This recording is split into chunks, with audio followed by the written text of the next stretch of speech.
Sweet dreams are made of this. Who am I? Sweet dreams are made of this. Who am I? Sweet dreams are made of this. Who am I? Sweet dreams are made of this.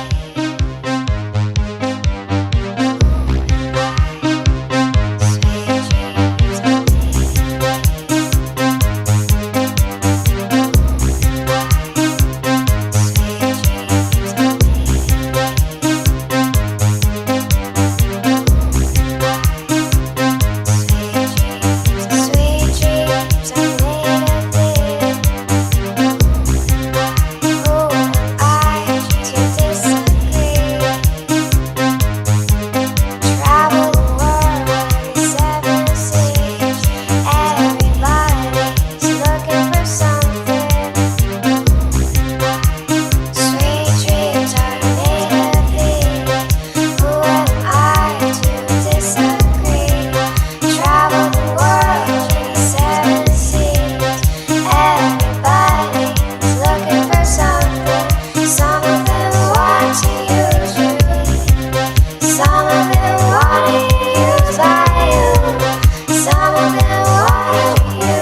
chances. Everybody's looking for something.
And good afternoon, good morning, good evening, wherever you are on this beautiful blue planet.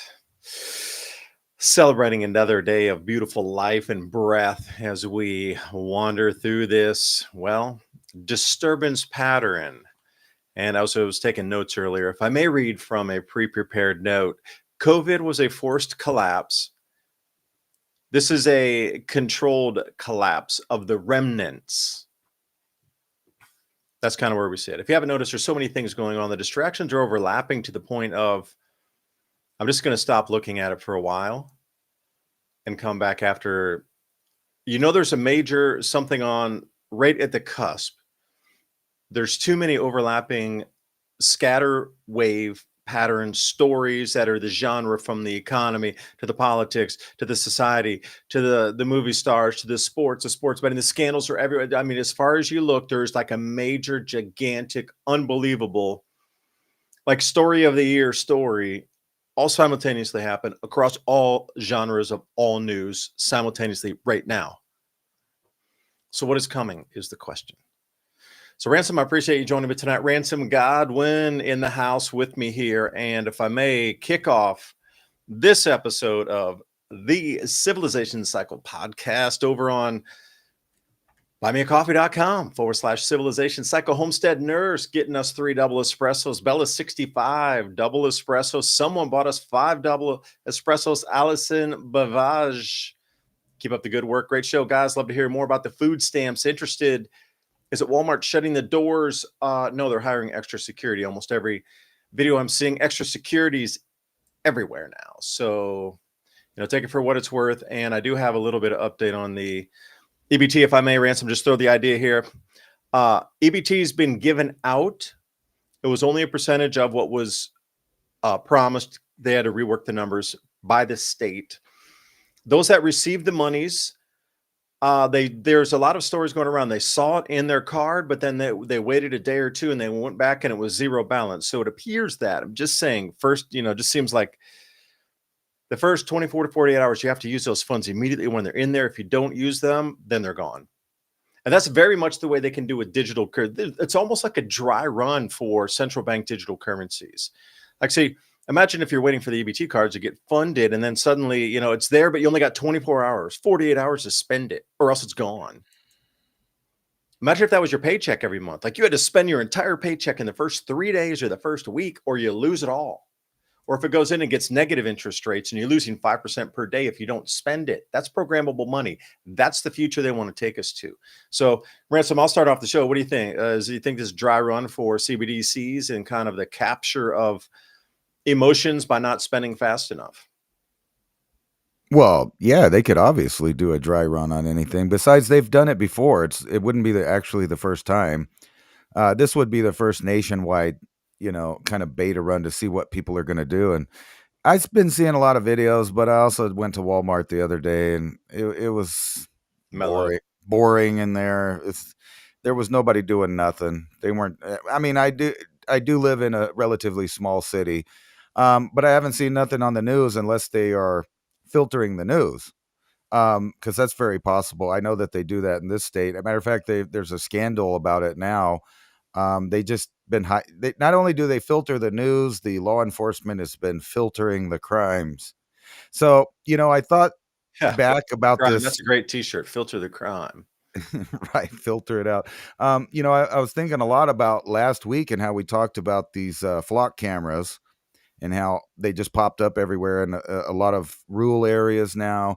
And I went around driving and looking at them and stuff. And some of them are put in places I can understand. And then others are in weird spots that are really just there to catch the amount of people going through a specific intersection. And it has nothing to do with the, I thought I went to go look at the physical locations because on the map, it looked like they were right at the grocery stores and stuff. So they're offset a little bit. But I found out that there was this program in Albuquerque in which the flock and the government got together and the law enforcement, and they offered local businesses to join their network of cameras and stuff. So, and then I was thinking, it's really weird that they let crime go rampant for a couple of years, and then they offer this program to help tamp down the crime if you'll just hand over all of your feeds of your personal surveillance and your homes and your businesses, and then the police have a direct link basically where I want to know what's going on over at Zales Jewelry, and they go bink and they can see who's going in there. So on the back side of that, if you get people used to allowing their feeds to be given to the government, they can add filters of facial recognition and all of these things. And matter of fact, you and I shared a couple videos that were directly related to them abusing the system already, and it just got started, and falsely accusing some people because they seen their vehicle or whatever. So it is a little bit scary that they're doing that, but when you look at the overall net that they're creating with the financials and the food dependency and the digital IDs and the camera systems everywhere intertwined, along with, we've got, I've shown you things that are out there, but are probably out there being installed right now. And that's like the Wi-Fi surveillance, the, 5G and going to 6G towers that everybody were worried about doing this or that. But one thing that no one's arguing about is that they are a major component of the track and trace system worldwide. It's going up everywhere. But I did think it was convenient that in certain city areas with a high crime rate that they just let the crime go. They didn't respond to trespassing. Like in Albuquerque, they would have homeless people encamped out literally in the door stoop of their place, pooping and peeing and doing That was drugs. everywhere. That was every And city. yeah, and when they called, well, you can't do nothing about it. The sidewalk's public, or people were trying to do stuff on their own, and then they were getting charged with crimes themselves for trying to run an establishment or a business without basically people loitering and camping, literally at their stoop of their door, and then harassing everyone for change. And then then all the businesses are going to fold over to this idea that they normally wouldn't about 5 years ago, which is, yeah, I'll just go ahead and volunteer my CCT cameras in here and my Wi-Fi surveillance, the wireless camera. So they're getting a massive upgrade. It's something very dystopic, like maybe if you've ever seen that movie GoldenEye, where their supercomputer that the government holds started tapping everything, including sciences that people kind of aren't aware of. Like you can watch a video that has no audio and get the transcript of what the people are saying on there based on vibrations around them. So there's some really high-tech surveillance that just people don't have a clue that that's already being built and established. And then on Hey, the wait, other can I end, throw one at you? yeah, You go and I for it. both know Lee Wheelbarger. Yeah. He was the one who invented that laser technology that from like 2 miles away with a laser, you could touch on a window on a building and listen to the conversation in between. That's why there's triple pane glass now that we put in all of our facilities, military and especially embassies, so they can't use that same laser technology. But you got to realize, how many years ago was that? 20? Yeah. Maybe Well, even more. That they were using lasers to actually touch the glass and get the vibrations of somebody speaking in a room off a single window. That isn't, you yeah. take it that far, and we were that's 20, 25 years ago. And especially, like you mentioned, 5 years ago, it was unthinkable that you'd use cameras or allow anybody to tap into those. 15 years ago was truly unthinkable that you let people poop on the steps, poop on the street, like ask people for change, drive business. That was truly unthinkable. Like if you were to just drop back in a time machine 15 years, which most of us can remember that, like that was an unacceptable way of life, period. Yeah. But now it's How did they accepted. normalize it quickly? And I'll think about that with the speeding up of, digital currency and compliance and everything. Well, it's weird, that laser's just one of many technologies that do the same thing. About probably 10 years ago, I watched a video where they had an algorithm that would use people's earbuds, like that you use for phones and music players, MP3 players, and the disc on there, the little diaphragm on the speaker, could pick up everything within 100-meter circumference of vibration. So everything going on, all the conversations. It's just who has these, and how do they want to use them? It's obviously not. At the same time as it being person by person, it's also not really. It's more of a wide sweeping data recovery thing that they use for that. So as we go in the future, things are going to be difficult to maintain a lifestyle like we're used to right now. So at some point, something has to happen that makes people accept the transfer, and not only their behavior, but their lifestyle, their freedoms, their privacy, all of that. There has to be a singularity in the public worldwide. Maybe each country might have a different trigger, but it's going to amount to the same thing. So whether they're far left communist or far right capitalist, they're all going to the same road. The technology is what's happening. It's something that I think is happening so fast humans don't know how to deal with it, except for the controllers think they do. Yeah, and I'll add something in there. As this progresses incredibly fast, everybody is going to be demanding a safety net. Like a few years ago, it was unthinkable that there'd be universal basic income in all the societies, and that's the way that people would survive. And you were thinking that is absolutely impossible. 10 years ago, if I were to say UBI is going to be there because AI is going to take everybody's job in as little as 10 years, you would shake your head and go, that you are absolutely smoking crack, dude. You got to stop. But I would agree with your Ransom. They are going to absolutely be banging at the walls of the castle, demanding universal basic income because there will be so few jobs out there. But same thing, double-edged sword. that comes with requirements, the things you must do to continue to access that money.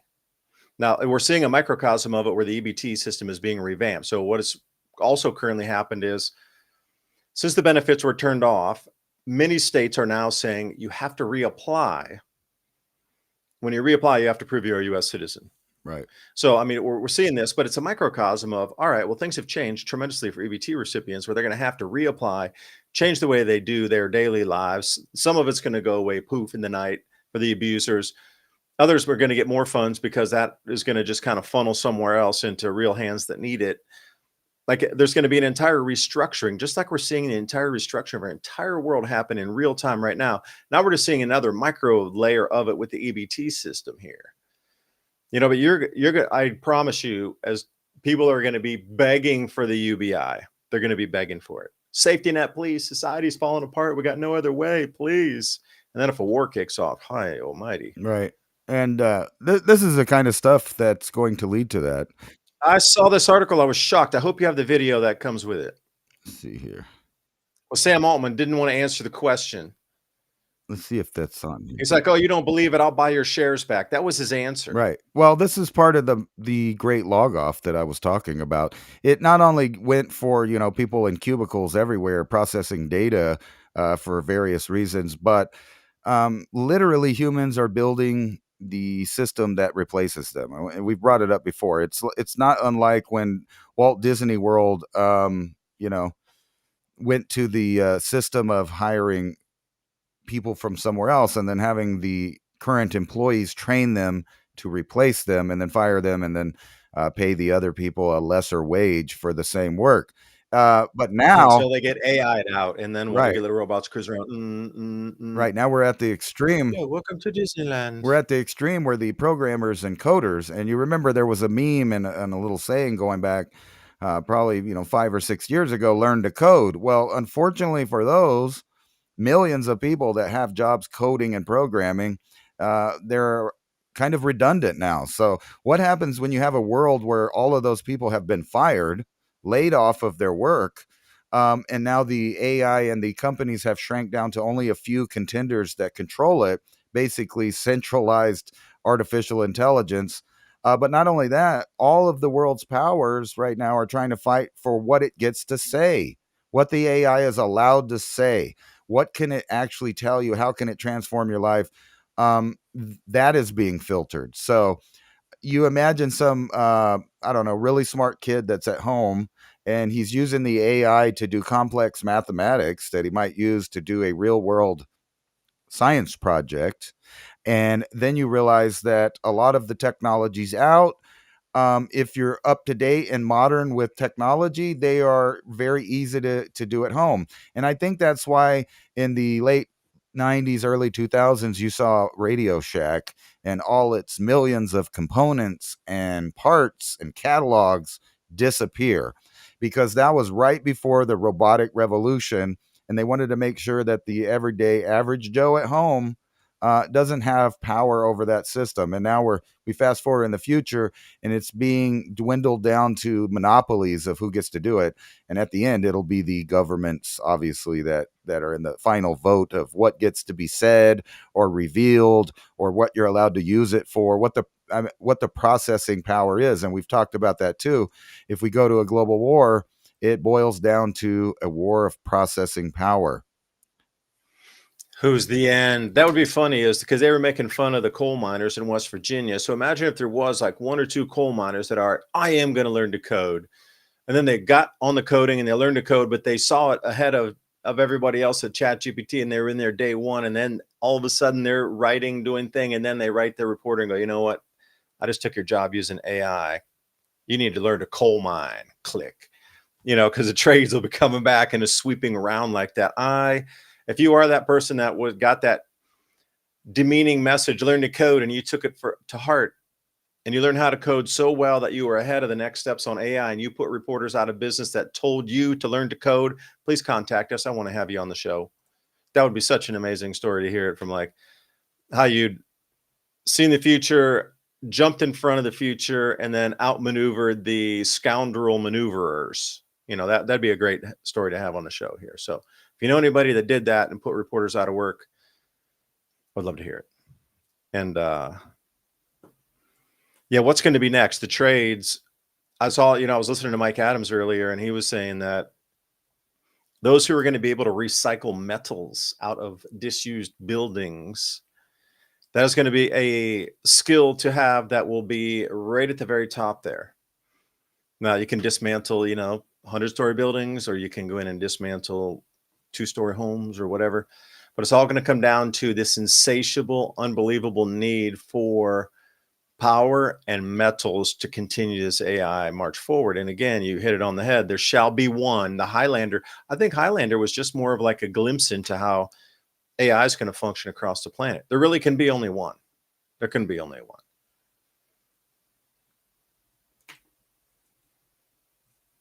Here it is, more of it here. Police surveillance using new technologies. And, if you're a normal citizen and you're worried about crime and you see in the crime, and like most people, you can notice that the crime has moved into the areas where people also live. So it's not, segregated to downtown anymore in a lot of places. You're going to beg for the police to do something. The problem is that this problem reaction solution has been going on for a long time. So all of this is just like if you own a window repair company and then you pay a kid, $15 to go around town and bust everybody's windows out with some rocks. Then all of a sudden everybody needs windows and you're the only one selling them. But this is the same thing right here. They are building a police state. There's no other way to say it. And, privacy concerns seem to be going out of the window because the tech is evolving faster than their ability to complain about it, bring it to your government with grievance, and for them to legislate. That could take 10 years. And by that time, all of it's antiquated and out of date and obsolete. And there's some other new tech that's already hitting the market. Like we started messing with those commercials, but now I've seen some. I'm still pretty good at catching what's AI. But it's becoming mind-blowingly believable. So now when I'm watching the local news, I don't know. Is that really happening? I can't tell. Being truthful with critical thinking, knowing that people can produce these things now, images, sounds, it's hard to believe that anybody did anything when they say that this is happening. And then at the same time, the headlines are becoming more and more bizarre. It's all TMZ, National Enquirer type Yeah, society. that is And the news now. We're living in idiocracy, man. We're definitely living in idiocracy. Hey, can I say something on that too? Now, I look at this feed in Telegram called Neural Fan, and it is mind-blowing AI graphics. Not really people. It's more like cats doing things, fishes jumping through, like just the most incredible animated scenes of anything you could possibly put your mind to. A fish swimming near light speed through a submerged city from 3,000 years ago, like this kind of thing. Whoosh. It is so realistic. It is so realistic. But then the Sora AI, which you're referencing in there, and how it is getting to the point now, the public, what they're giving us in technology is, many years behind what it truly is. So the speed we're seeing this thing jump leaps and bounds from, you could definitely catch it last year, 6 months ago. Well, yeah, you definitely see it's improved, but now we're at borderline where it's almost indistinguishable. So if there was, if this tech really was given to us 15 or 20 years after the fact, or 50 years, can you imagine how good it is now? Even if we have a 2-year-old or 1-year-old version of, like, let's say even like at the bare minimum, what we see in public is at least a year behind what it really is in the corporate world. And that's being generous. It would be indistinguishable by now. A year ahead in this tech is you don't know really the difference between reality and what is, unless you're physically standing there. And again, this hologram around us, could this be bent to in a different type of technology of hacking your visual cortex, your ear canals, the stem from your brain, and plugging something, like, really, if that is able to be hijacked in a wireless fashion, then your literal reality around you can be distorted, where you think when you're standing here in front of something that's your true reality. Then it's another layer deeper, that it's being bent, manipulated, morphed, and you're actually seeing a holographic presence of what somebody wants you to see, and you think that's your own reality versus stepping back on the AI side of things. How far ahead is this tech right now? I Cottage think it, industry quietly manipulating. Okay. I think it's more far spread than people realize. And the reason I say that, if you remember a couple of years ago, about 2020, and we were getting those funky pictures of what may or may not be in people's bodily fluids after they took a certain medication. And I looked at it and I said, and I know you remember this conversation, that, it seems that for the years prior to that, probably 5 years or more, certain things were being accumulated in the human body, like plastics, heavy metals, all the things that you would literally need to build a chip inside of your body remotely. Now that sounds way far out there. So I'm just waiting for certain people out there to confirm that that's what's happening, because from what I'm looking at out there, that any day now they're going to have to admit to the public that indeed there is different technologies that you can acquire without giving your consent to the original idea that they posed to give it to you. Now this is talking about all the countries of the world, all of the superpowers. This is what we were talking about earlier. They all are spending billions trying to control what comes out of these chat GPT machines. And then in the backdrop of that, you see the shark tank of different companies being eaten up by the larger companies. And you were saying that there can only be one. Well, that may be the way that the government is going too. And, talking about ideas that they might not let you talk about if you just accidentally said them because you had a thought. You just had a regular thought and you thought, you know what, that technology and this technology might work together to do a certain task if you wanted it to. China unveils jellyfish like surveillance robot for silent underwater missions. Now, what this article doesn't tell you is, ideas like whenever these big old shipping container boats and other big shipping boats pull into dock, even the oil ones, all of them do, they fill up their ballast with water sometimes, and they let the water out. Well, when they do that, thousands of jellyfish get caught in there, and they've been having a problem about different species being deposited in places that they shouldn't be in the ocean. I've read the Save the Earth articles about we're messing up the world with fossil fuels and shipping and blah, blah, blah. But what they don't tell you in this article is the same way that those jellyfish travel, you could accidentally, I don't know, put a couple of these jellyfish right up in there with the school of them. And then you can now, You would put thousands. yeah, well, now you can track every boat that goes into every lane. And remember, I think it was about 6 months ago, I read an article talking about the ghost fleet of the invisible trafficking and trading networks that are going on. So these are thousands of freighters, boats, and other things out there turning off their transponders, removing the equipment, trying to circumnavigate the globe without being part of the super surveillance net. Well, things like this will end that immediately because they won't even realize that they have the tech on board. It'll be in a ballast. Nobody goes down there. That's not a place that a person or something goes down in. And then someone's going to have to invent something that goes in there and scans for those things and destroys them. And this thing's made out of what? It's robotics made out of the hydrogel platform, which is basically combining organic type materials with synthetic type materials. So the whole world is literally under a distraction that's not a reality. It's not happening. But there is some very interesting things happening and evolving in the background. And one of those things is the slow. Well, that hydrogel platform, I've heard of this in many other different applications, but this is the first time I've actually seen it in a real physical object in front of us. Well, then you got to think: are you talking macro or micro? Kind of. Basically, these are big things made out of Oh, stuff. micro subdermal kind of Yeah, thing. but the hydrogel platform is basically nanotech that can deliver things on a microscopic level as well. So a lot of medicines are going down that route, synthetic DNA, all of that stuff. It's the medium in which you can build things and operate them, from So I my wonder what happens understanding. when fishermen catch these. There's a large demand in China for different kind of dried sea cucumbers, different Yeah. jellyfish for medicinal purposes. Like, at what point do people that are harvesting these jellyfish just they catch them and that is what they try to turn into another byproduct that's sold on to the 中药 or Chinese medicine, herbal market? what happens when these fishermen start pulling up these hydrogel jellyfish and they're like, yo, you think there's a market for this in China? Like, what? Right. The fishermen are going to absolutely see this and be like, this thing is not real. I mean, it is real physically, but they're like, bro, this is not because I've heard about those insects also that are micros, very small insect, looks like flies, but they're robots. Right.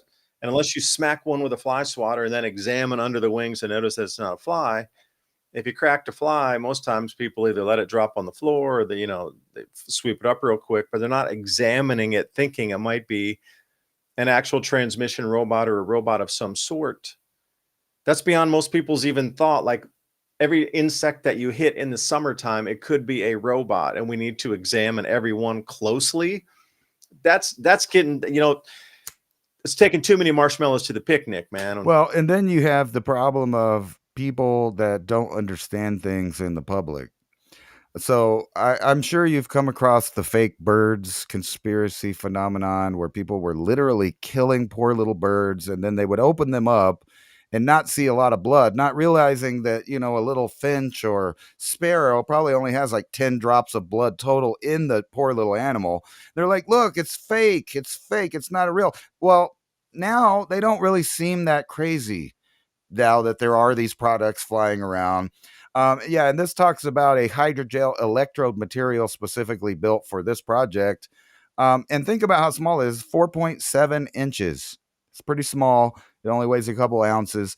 And this is on the big scale. Like you said, they have a robot that steers sperm into an egg. We're talking, two different worlds of technology.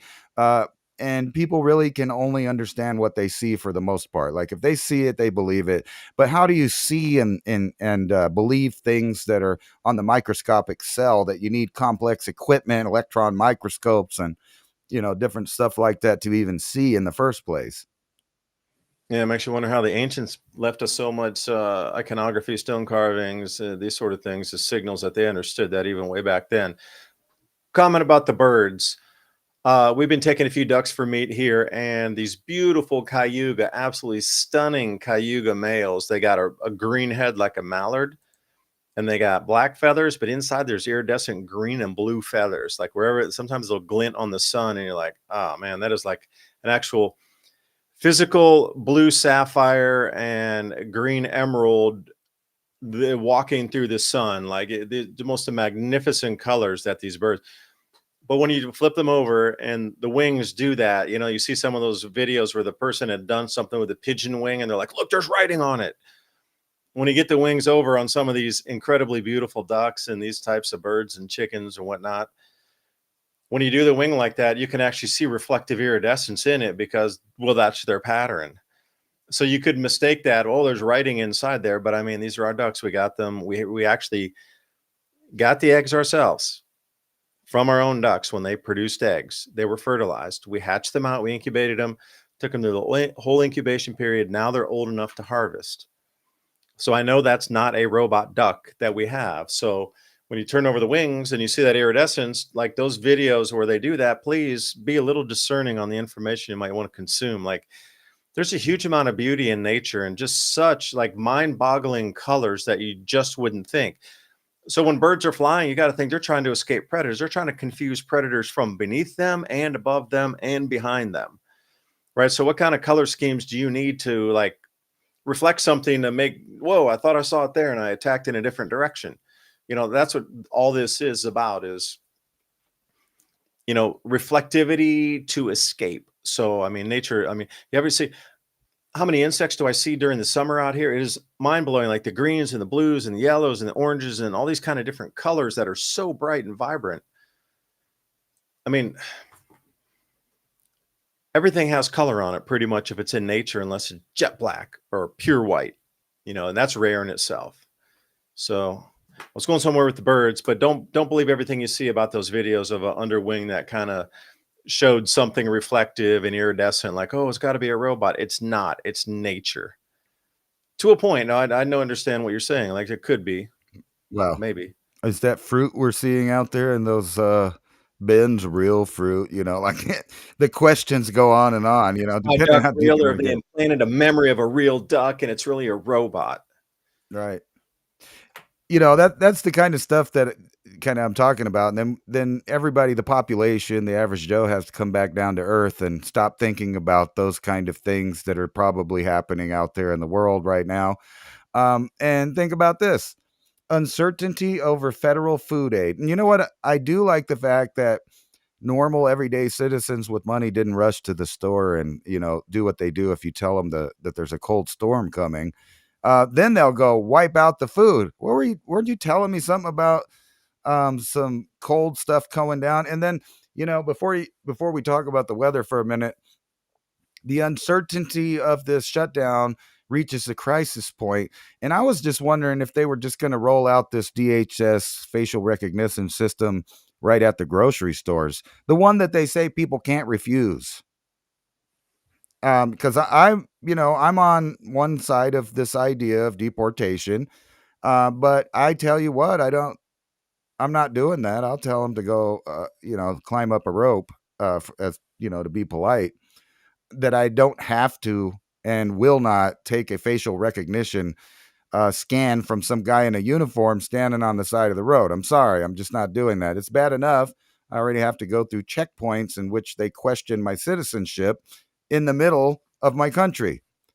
I don't like that either. As an American citizen, I'm saying, why should I, being able to travel down the road, the right to travel and to go about my business and be secure in my papers and all of that stuff? There's this bill of things that kind of outline all these ideas, but I don't feel the need for And what that. happens if you Ransom, walk me through that for a second. If they pull you over and you're like, dude, you have no right to ask that. I'm not going to even answer your question.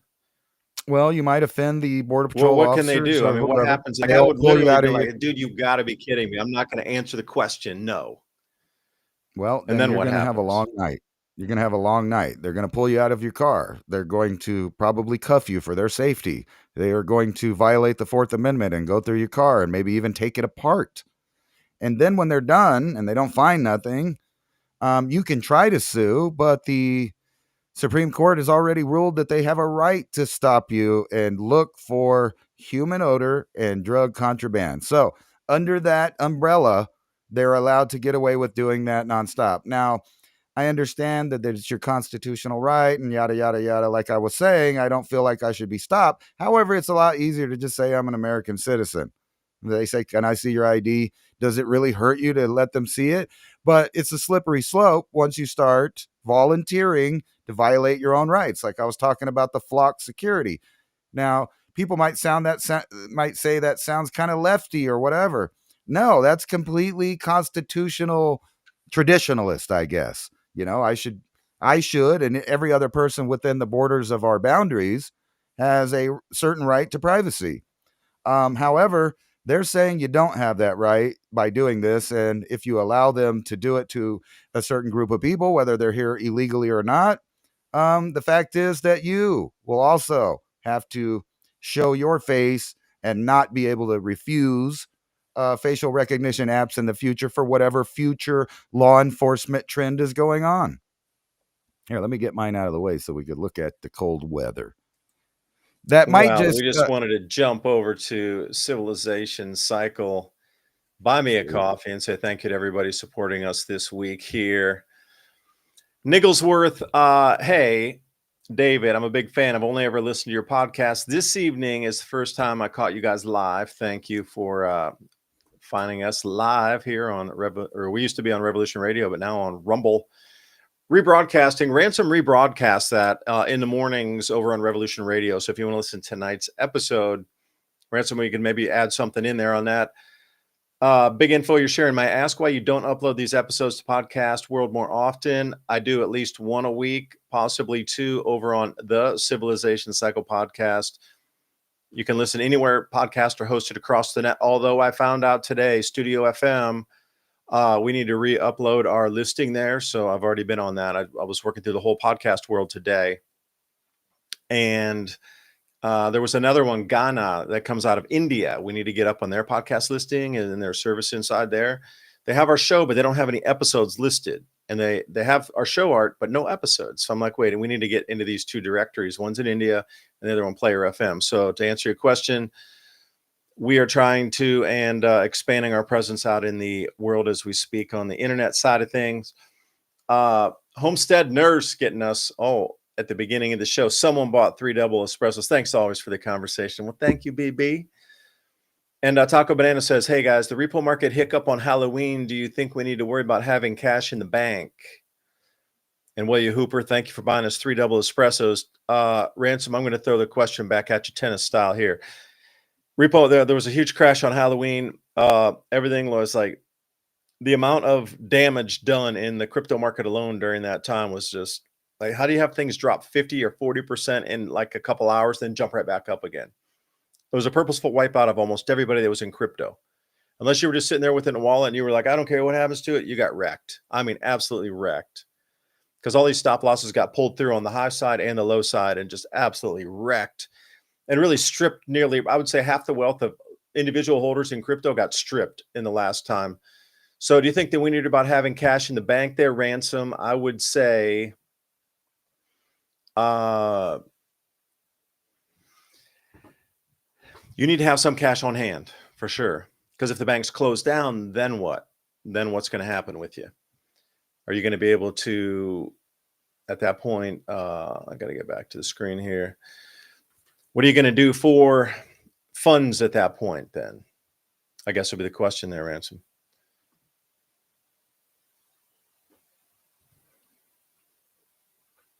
How much cash would you think would be enough for somebody to have out to be able to hold, to just have outside for emergencies? At least $5,000. Just in the house under the mattress or whatever, just you need to pay some bills, man. The airlines are going down. 10% of the airlines are not functioning right now. They're cutting 10% of air flights in America because this government shutdown's continuing. And I really don't have a feeling they're not trying to solve it.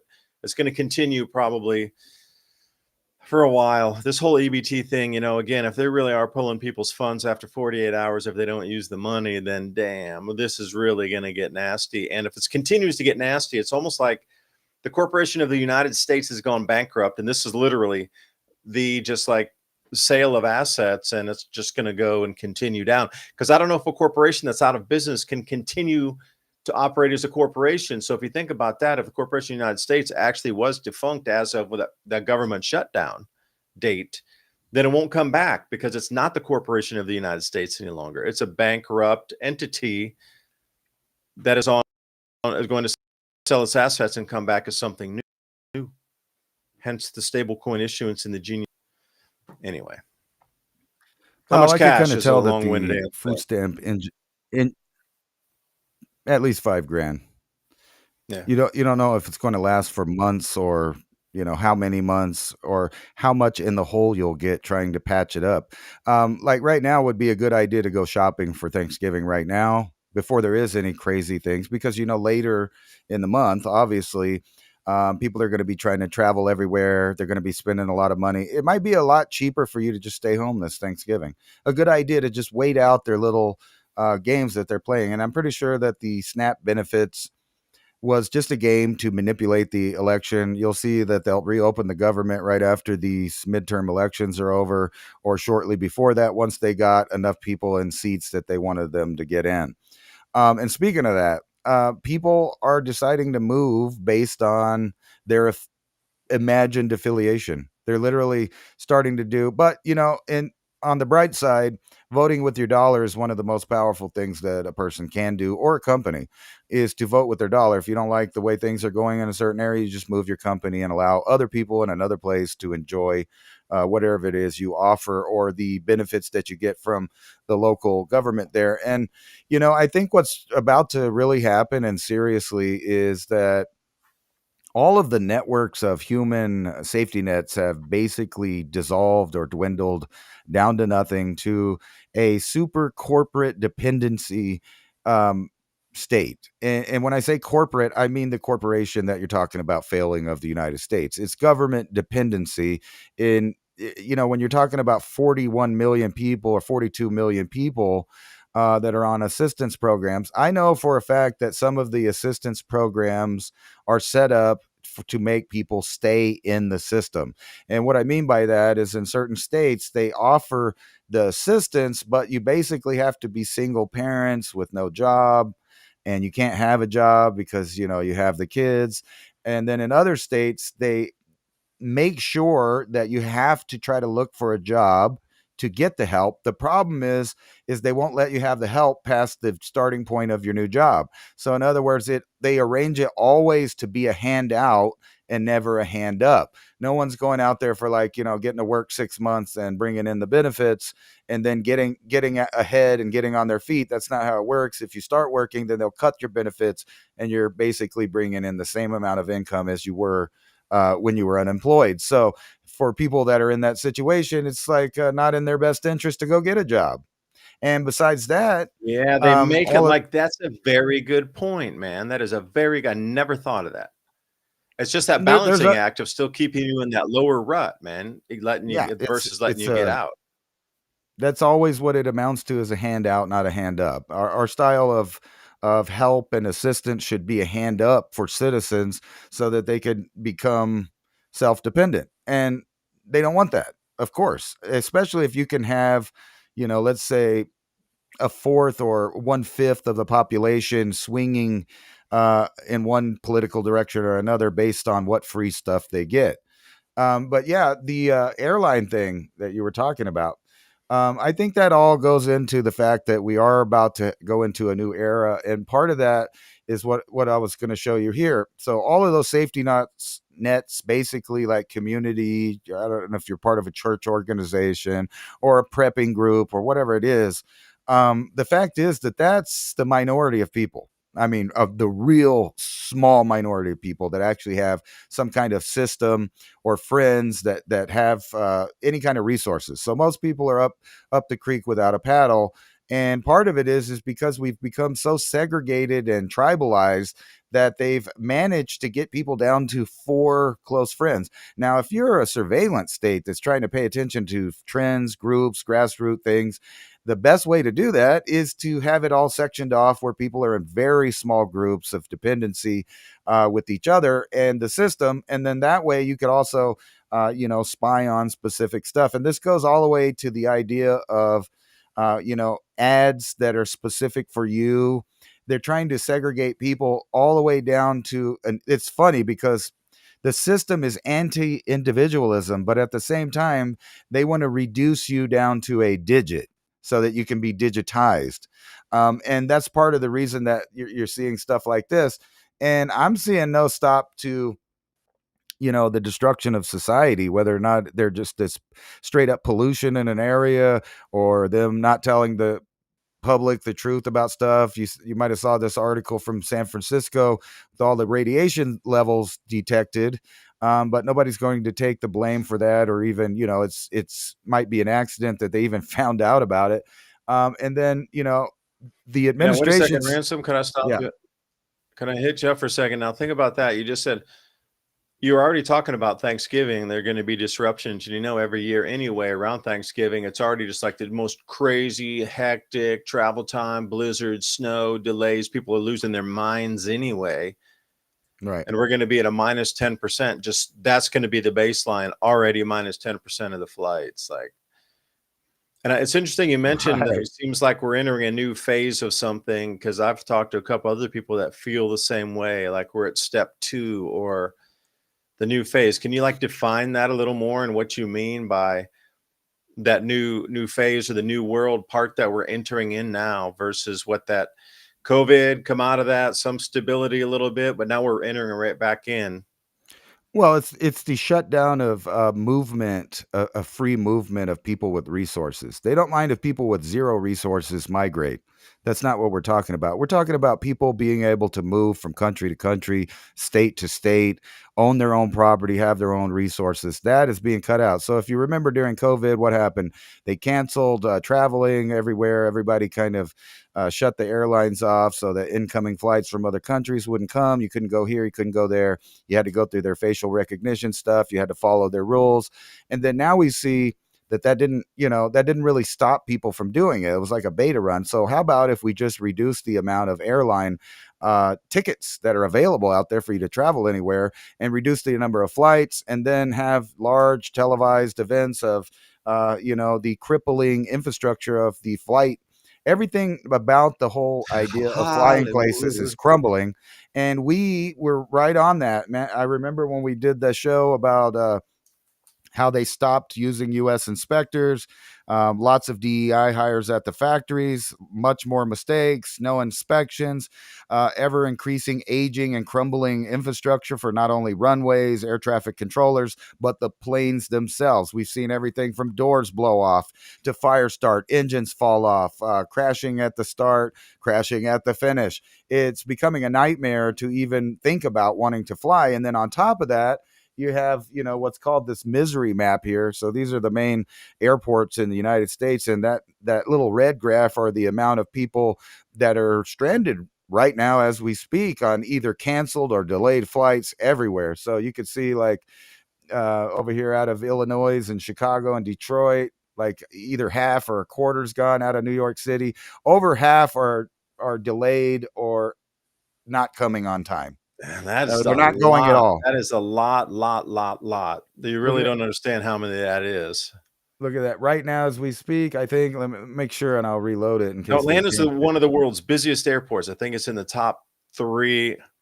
For sure, America's busiest airport is Atlanta. So right now they have 25%. 37 delayed flights. But just a minute ago, that was 115 before I refreshed it. But now there's 15 canceled flights and 100 delayed. I mean, it's going on.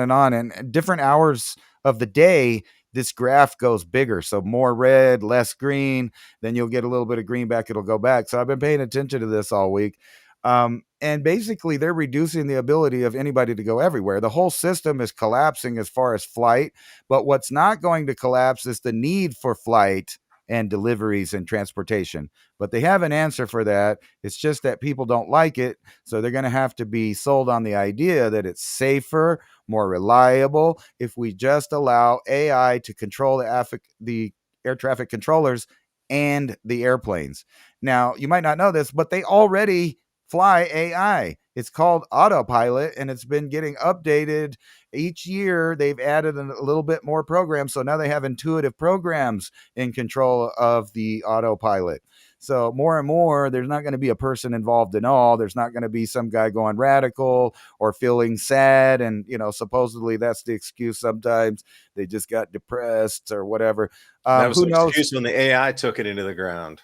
Right. Because there was a competitor building another data center, and the whole entire design crew was on that plane, and AI took that plane down to get rid of the competition. There shall be only one. And that's why I wanted to go back to all the tech workers being laid off. Now, for years, There there's shall been be only one. Imagine if you're right, man. Like, remove the people that can even do the coding, and you're already getting down to there will be no competition except AIs amongst themselves at that point. Humans are still a threat-ish. Well, that's the thing, is all of these people that no longer work for companies do have a skill set, and they will find you, like the movie. No, I'm just kidding. But think about this, to circle back to this idea. All of these people means that there's going to be thousands, if not hundreds of thousands, of disgruntled employees with specific skill sets in robotics, coding, programming. And for almost a decade, they've tried to scare the bejesus out of us with the idea of cyber attacks. If you remember, cyber attacks were thrown in your face and popularized and Hollywoodized and put on every news article all the way up until about 2022, 2023. They kind of started laying off on it. It didn't happen as they portrayed it, did it? It didn't really roll out like they portrayed it would do. No, there was no reason for it yet. But now, if anything happens worldwide, like say, I don't know, our country decided that another country was an enemy, they might just start having problems in the sky. And they could all be blamed on some hacker sitting in grandma's basement halfway around the world. They did it. That's what happened. It's real easy. And if you think about the assassination attempts of various different people, there's always these lingering questions on who it was and who are they talking to and are there records of stuff.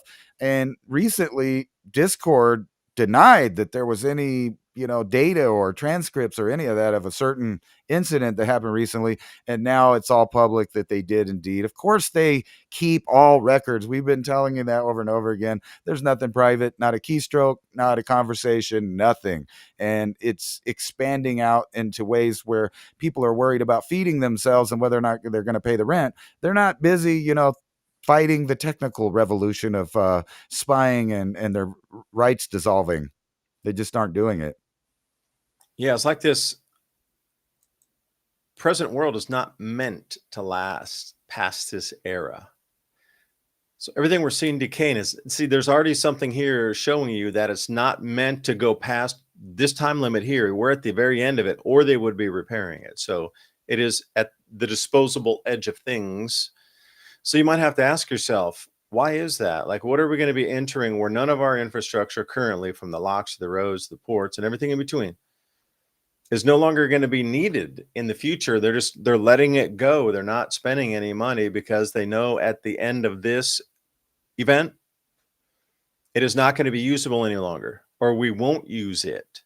But they're interchangeable there. Maybe we won't use the roads, but they're still usable, but there's some other way to propel or transport something. And I think it's funny too that all of these tech firms and corporations that fill a lot of cubicles no longer need people to fly back and forth from New York and San Francisco, because there's such of a technological degree of success with communication now. Those jobs are unnecessary. Therefore, a lot of the flights are unnecessary, because most of these flights were built on business patterns where people needed to go.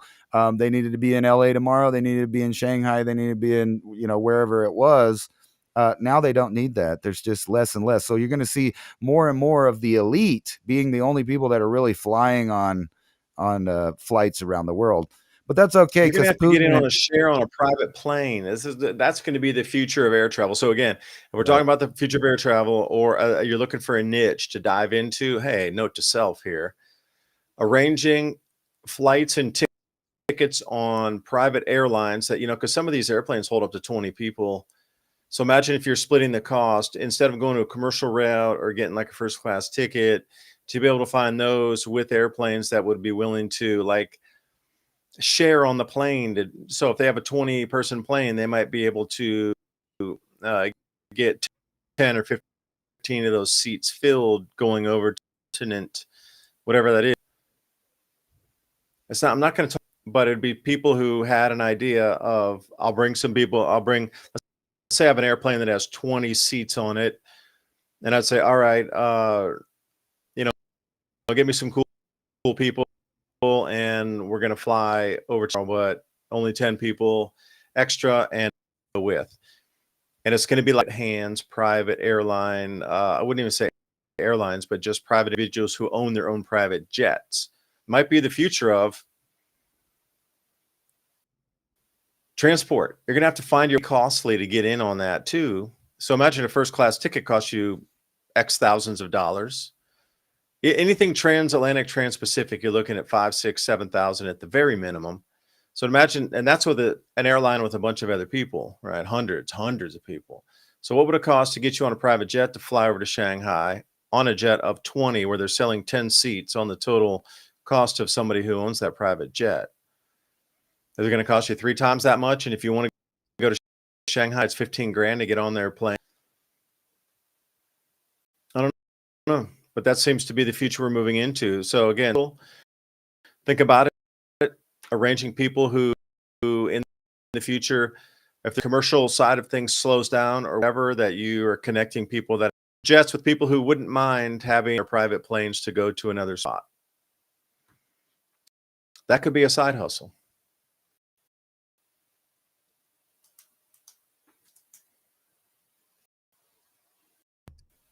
Ransom, are you still there? I kind of feed for a second. I don't know what's going on. Yeah, I'm here.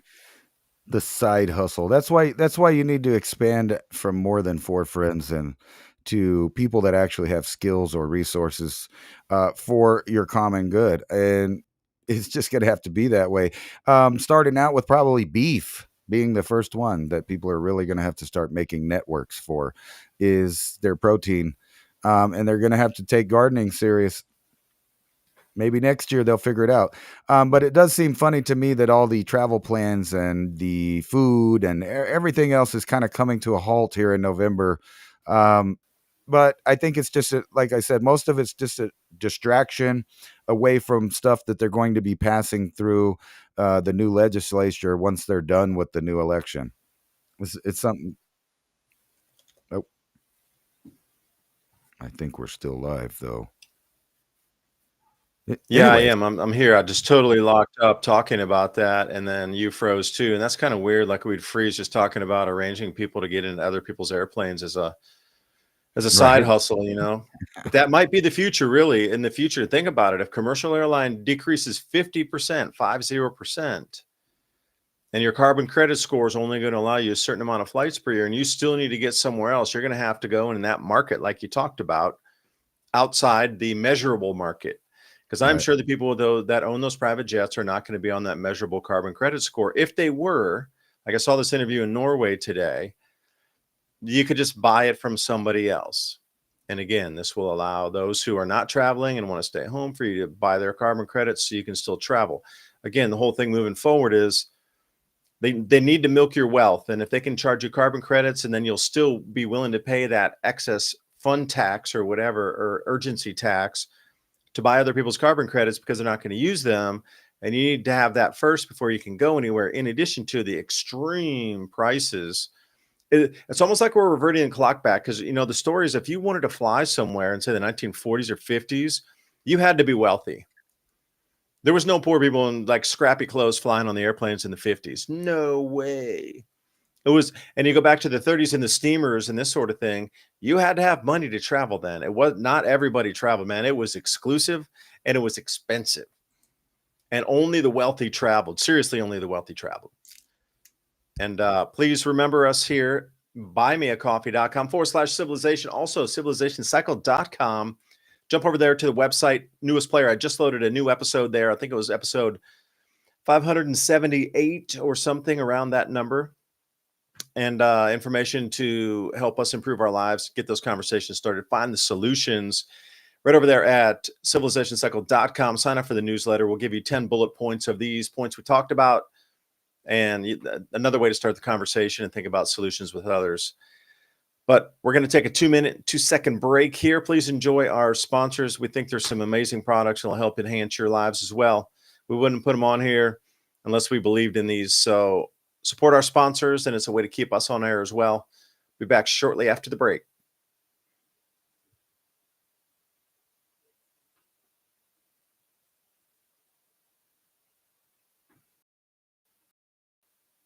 Roll it, Ransom. I only hold this still for so long. I don't know what happened. They're gone. The buttons, I mean, the commercials don't seem to be loaded anymore here. Just the spots they were. So I guess, we could just do this here. Yeah, they just I'll keep disappeared. going here. Yeah, again, I'll just put it. We'll just play some music for Smoke It If You Got It.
And that's what I used to look like right on the left there. Can you believe it? When I had only one double espresso, now I had 2 double espressos, I get like that. So please support us with the double espresso. Buymeacoffee.com/civilizations cycle. Thank you for joining us for hour 2. We had a little difficulty there with our sponsors, but please remember Alfa Vedic, Dental Solutions, Holistic Dental Care, also Hemp Lucid, as always, giving us some support.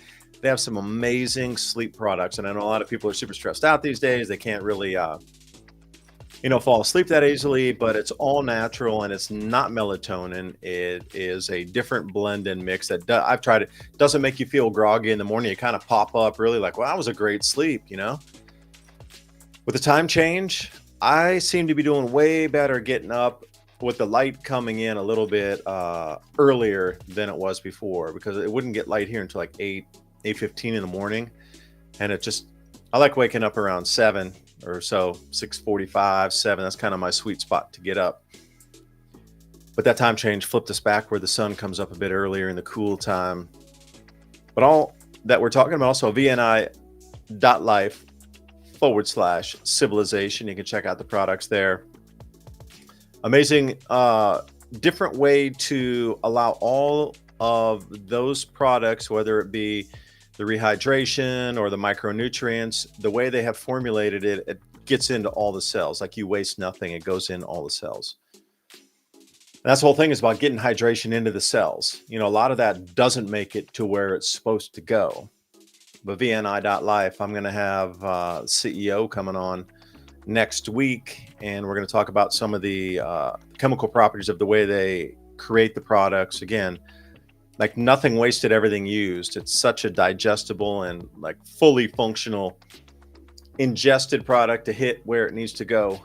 So think about those. Those links are in the description box below tonight in the show notes, vni.life/civilization. Also Hemp Lucid, taking us in on the sleep products there. And as always, Alfa Vedic with the dental solutions. You can check all those 3 links out. And please remember, just like buy me a coffee /civilization cycle, any purchase you make helps keep this podcast and broadcast on air, bringing the information like this, because we've really come to this, like we've flipped over. People were saying, oh, we beat the whole globalist thing because COVID. We came out and we all said no, and enough people said no, and it's done. Well, we got a little reprieve for what, a year and a half, and it is full throttle again. This time it is absolutely based on the economy. It's going to be to strip wealth out of anybody who has any wealth left. And it's also going to be what we've seen with those Agenda 2030 goals: limiting travel, limiting consumption of products, meat, limiting the amount of clothes you can have, limiting your movements, limiting of private properties, limiting of all these things. And it seems like it's moving fast forward. And I've heard many people say, I can't believe it's happening this fast. It is like lightning speed at the speed it is. And because tonight, when we started with the show, there are so many distractions across every genre of anything that somebody can find a news feed on. There is just like once in a year, once in a 5-year mega story happening all at the same time. I'm sure if you went to a cat forum, there would be like once in a couple 1 or 2 year cat story be going on to even confuse the cat ladies out there. I'm telling you, it's everywhere. And we're all infighting. Have you noticed? Even with this whole MAGA Republican conservative movement, now they're having everybody within there turn on each other and have battles within that space itself. Like this is the direction it's going. That after I started to see everybody in those more of sense movements start arguing amongst themselves instead of still outside looking at the danger out there, I know we're at the end of the system now. We absolutely are. They just can't hold together if the thing from collapsing is now collapsing in on itself. It's like a full foundation pillar collapsing in on itself that's going to take the rest of the building down in slow motion.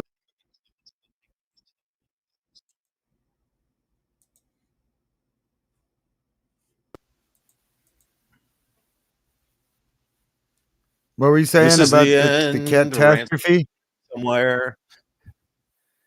What were you saying about if you went to the cat world and kills a cat? That's a I catastrophe. told Yes, you. that Like, is no, I'm just exactly joking. You right. told That's a us. once in a year cat video. Come on, man, you found it. I can't Right. believe it. Oh, that is the sickest little.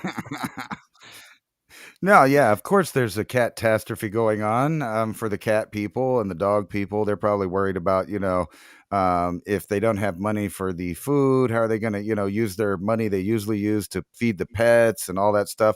And, No, look how here, ingeniously they put two genres together: robotaxis, running right. over a pet cat in the store that was trained like a human that greets people when they come in. But how did they put a robotaxi in there? Like, look at the messaging.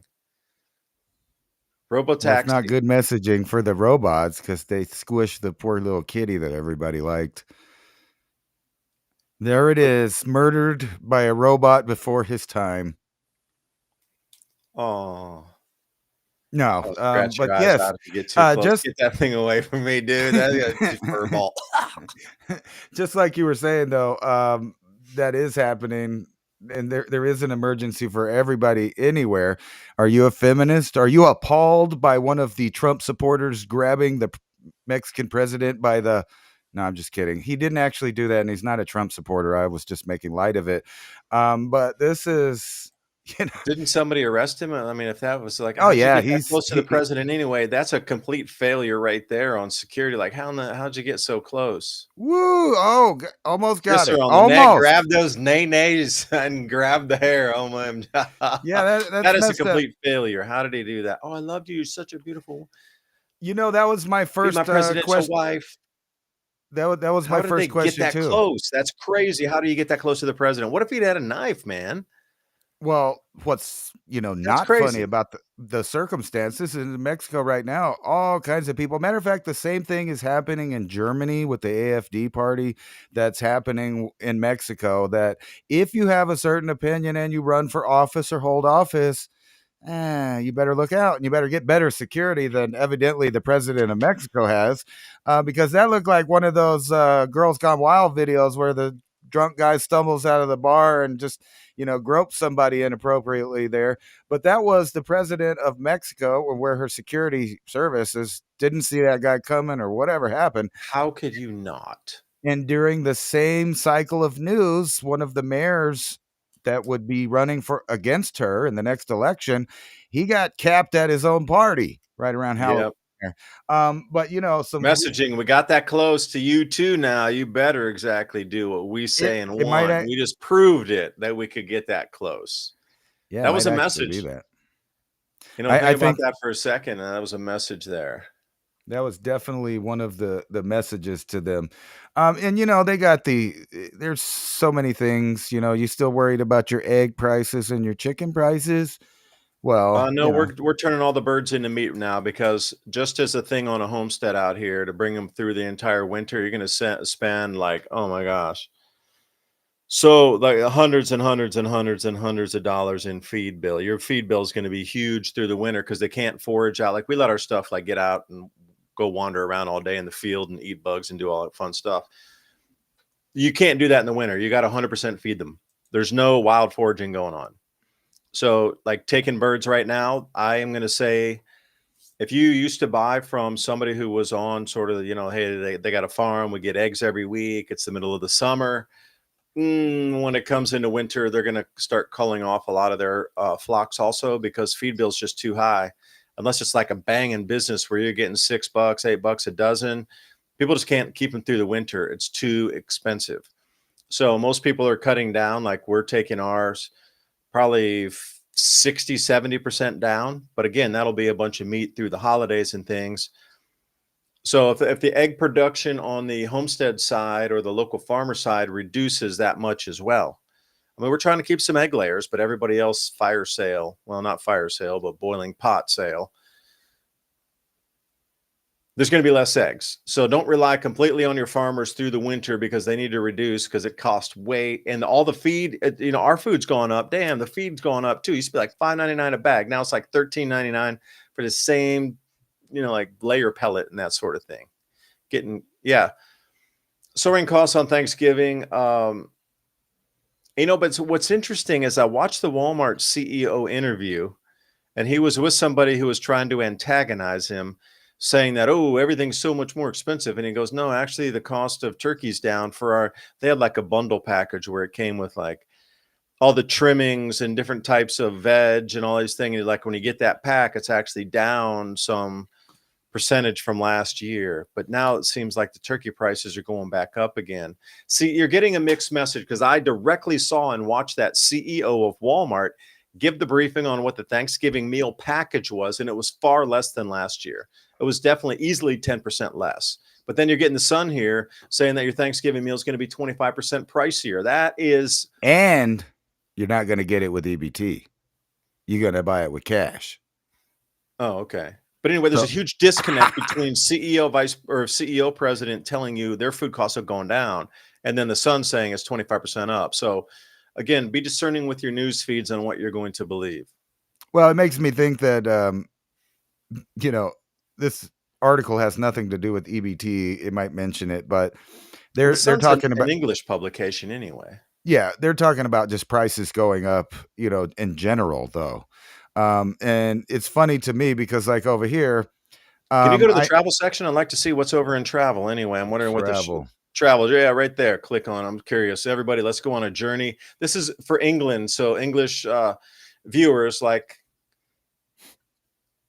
Yeah, U.S. flyers scramble for flight refunds. See, it's global now, isn't it? See, we're on an English newsfeed now, so it's not U.S. centric. So it's interesting to look in to see the places of interest for English travelers, and then B, here they're telling you also, U.S. got all kind of problems here now for flying. Right. And I was just thinking though, if there, a minute Going ago I was talking nowhere. about Flyers of millions could be left stranded, left bottom there. right. I was talking about how, it might cost a little more. You should stay home this Thanksgiving. And then we were also talking about how there was no real panic at the first of the month, right? So people were waiting to see what happens. Some states got a little bit of funds, like you were talking about. But you were showing me that cold blast that's possibly coming in here. Now, one thing I do know from used to work in the grocery business myself is that anytime the weather gets cold or snows or even hints at problems, they clear out the grocery store. And this will be right, like what, 2 weeks before Thanksgiving or a week and a half or whatever before people are usually buying it. And then you also have, people talking about how much more things are going to cost. And that's probably going to continue into December around Christmas time. They want to scare everybody, and that stocks and stuff are related directly to news articles that may or may not be out there. And you got the speculators that speculate on this and that, and that's who really decides how much something's going to be in the next month. They raise or lower prices based on what they think is going to happen. But whenever you see this is funny to me because we've literally seen this same headline, I think 10 years in a row.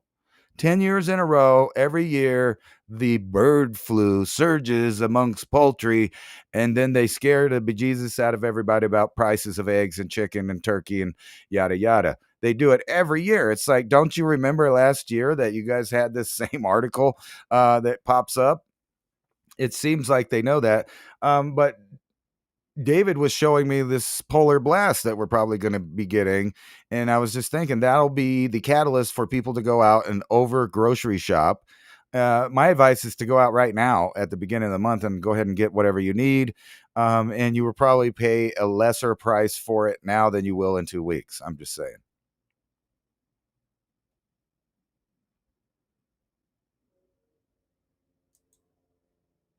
Oh, here we go.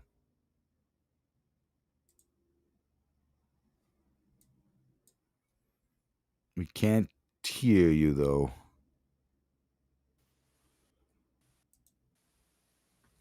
Okay, here we go. GF, anybody out there? There we go. Oh, Can anybody hear me? Here we go. GFS model. Now, yes. as we come through, it's going to be rather warm. And can you see this ransom?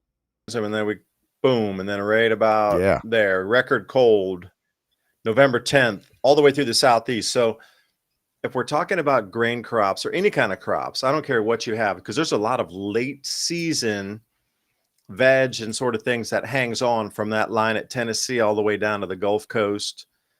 Pumpkins, you know, beans, like I say, okra. There's all kind of things that hang on late that people rely on. The mustard greens, the kale, all these things.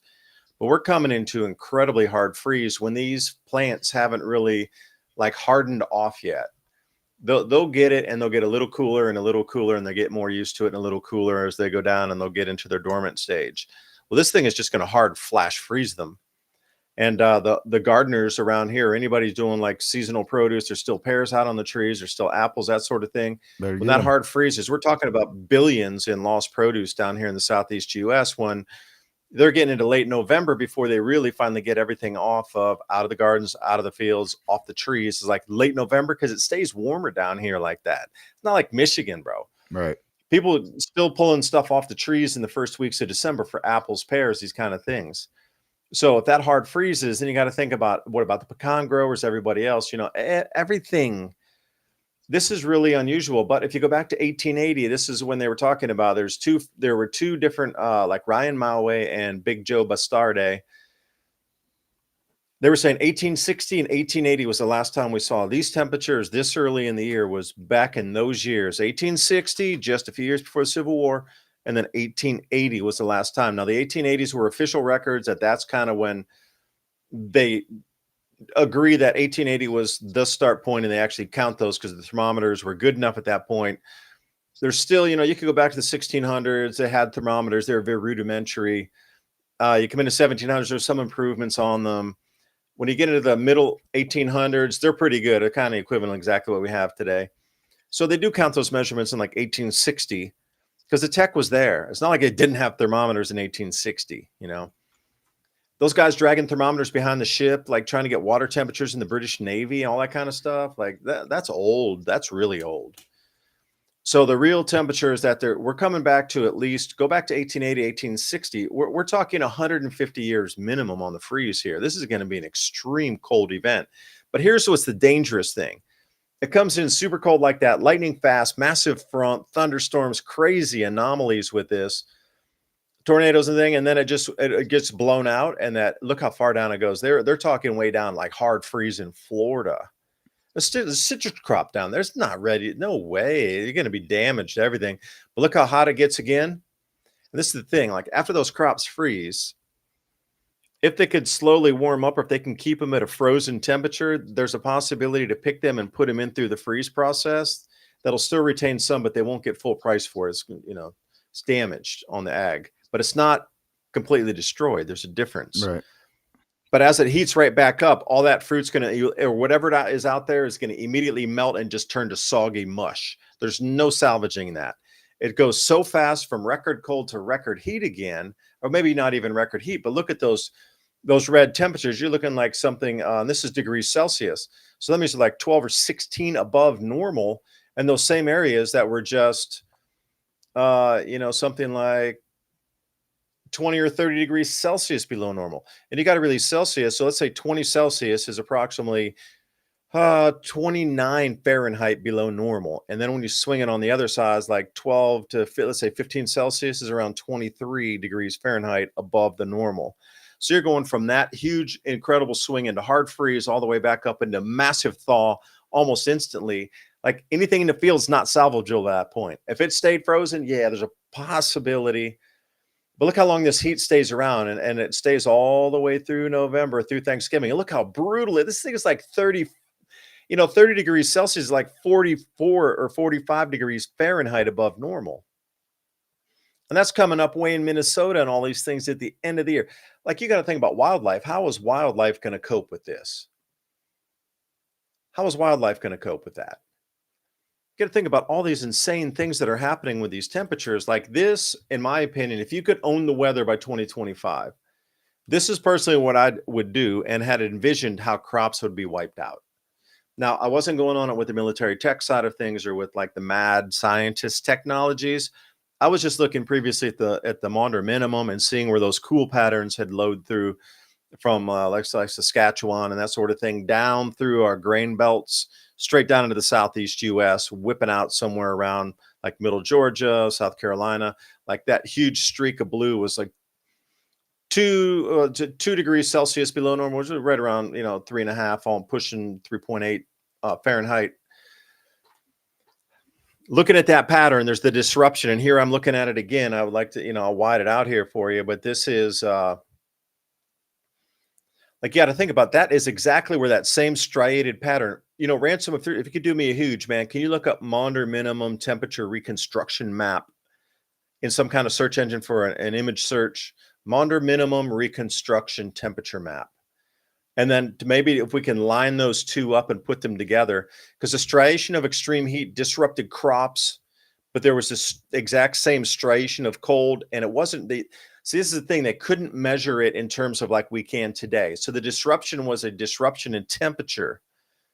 And again, in the 1600s, we're talking like 1640s. So I'm just, they were using proxy data for like tree rings and this sort of thing, and sediment deposition and ice rafting, debris, melt fields, and things like this coming off the coast. When you have an iceberg or an ice raft, there's always stuff in it like rocks. And the further it can float out, when those larger rocks melt out of the ice and sink down, they can trace from the coastline how far out, how many miles, tens of miles, 100 miles out, before these large like boulders will drift down, and they'll make a pattern on the seafloor, and they'll be able to know that, man, that ice coming off that thing was massive, because the boulder field and the large rock field is 100 miles offshore. And when ice was smaller, that same deposition of boulder field was like 12 miles offshore. So they can also measure like where things are deposited, like rainfalls, how much silt or larger sediment got washed into a lake. Then they drill the cores out of that. That's how they came up with their temperature reconstructions for what we're seeing, because they didn't have temperature stations in like 1640, 1650. So it's all reconstructed data, and they're using like different kind of isotopes, like oxygen 18 to see what the rainfall is, these kind of things. Carbon 14, they're trying to date back in things on actually using the physical substance to really get a data on it, because it'll get overlaid on a disaster layer, these kind of things. I do like the beryllium, though, and those different types of isotopes, because they can wire in the temperature, rainfall pattern, cosmic rays, no less. Like, was there more solar radiation or less? But did you find any of that with the, let me see if I can find it myself here. Temperature reconstruction map.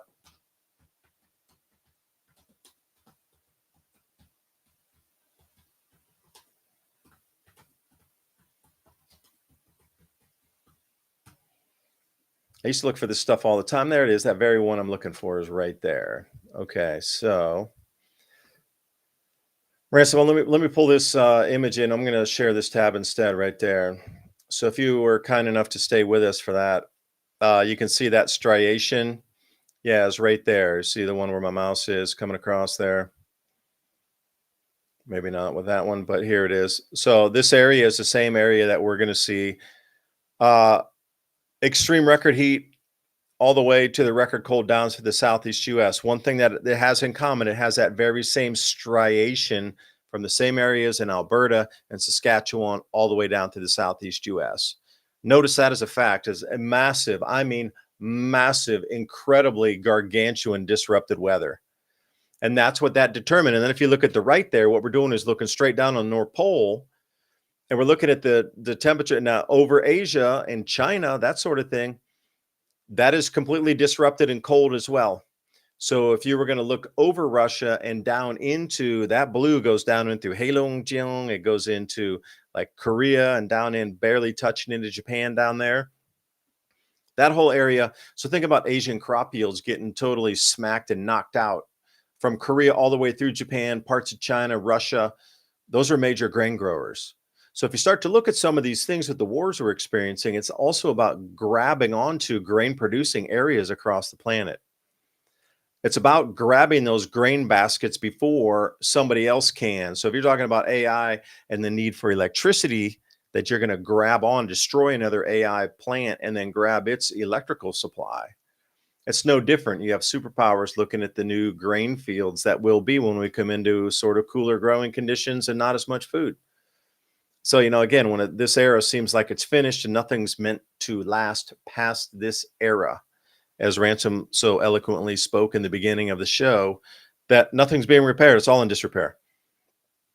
So this is what I think, it's not meant to last past this, Period. It's not. So we're at the end of and they're arguing amongst everything that's supposed to be steadfast and resisting everything else is also crumbling in. So if you look at that, we're at a very special juncture in time. I think maybe, I don't know, somebody knows that the crop losses are going to be too big to cover up any longer. So Yeah, we might want to make friends in warmer places and stuff. Just saying. Or enemies. Oh, the Tigray fighters, my friend, in Ethiopia. I want to bring that story up too. So you know, Trump says that he's not putting troops on the ground there. And I mean, he said that, but he wouldn't be the first in a long line of politicians to say something and then change their mind later or change what they're doing. And, you know, we have guys down there training in Puerto Rico for jungle situations again. But look what the cartel's training right now. Look at what they're doing. So they're literally seizing gold mines, you know, for funding. A gold mine in Mexico was taken over by the sons of the drug lord Joaquin El Chapo. I think that's the guy that we even have in jail there. So it's kind of weird that his people are out down there gold mining. They're That's gold how it's going. So imagine they're going to have to get that ore out of there somehow and get it refined. Like the ore itself, you're talking like an ounce per ton or two. I mean, on a good find, on like a very dense find, you're talking about tons and tons and tons of rocks to get 1 ounce out. It's not like, hey, it's there and we're just going to dig up gold. Right. And it depends on what kind of gold it is anyway. There's different kinds of gold in the veins. I think they were really just hiding in it because that shows you where we're going. Just think Afghanistan caves.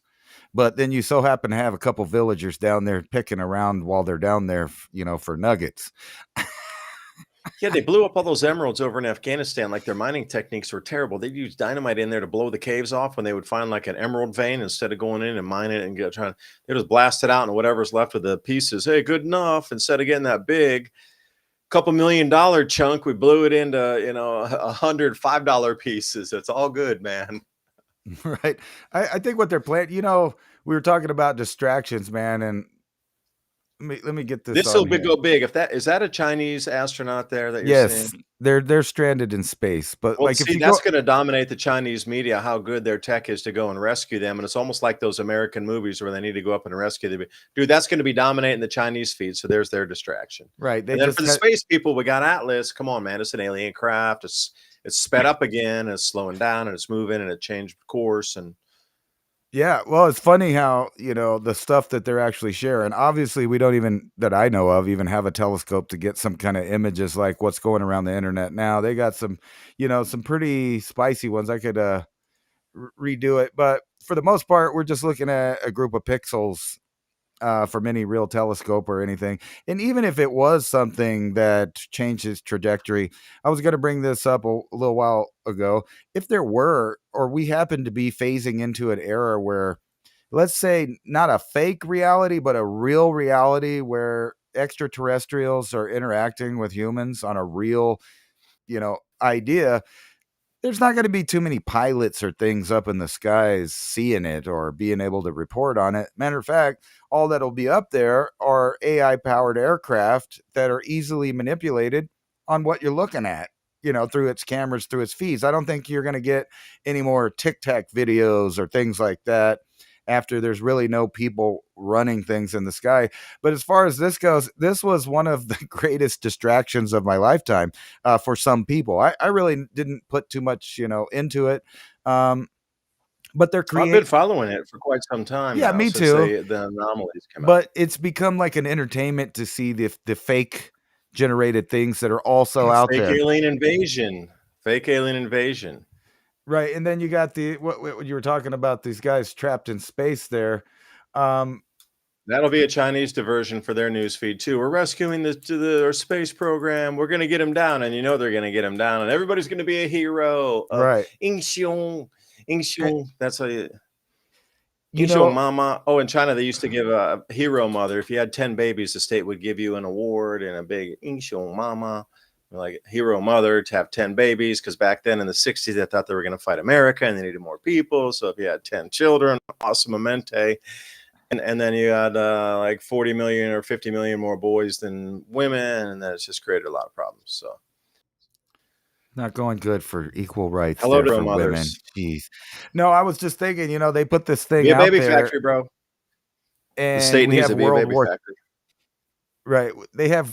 They're putting out on the news feeds the World War III constant threat, like if we lived in the previous Cold War, and the constant threat of that. And then you see stuff. Oh, I wonder why the Chinese guys have to stay in space a little bit longer, or did they really get struck by a mysterious object? It's like they put out that kind of stuff where there's just endless amounts of questions and distraction that people will be coming up with conspiracy theories trying to explain in the void of actually any real information.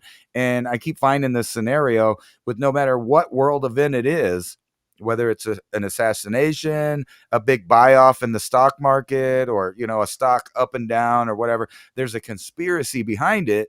And all you have to do is not say anything, any real details, or do any real formal investigations in it, and then you allow the internet to go nuts. But then on top of that, you now have algorithms and AI producing more and more realistic things to add to it, to a point where we're at that point. No longer can you believe what you see.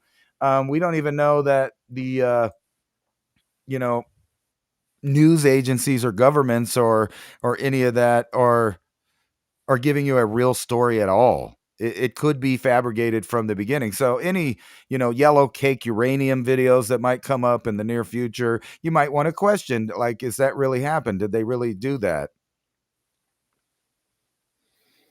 Yeah, because there's one that's kind of fit in here that the American news feed is full of one thing, but here's the next one. Like,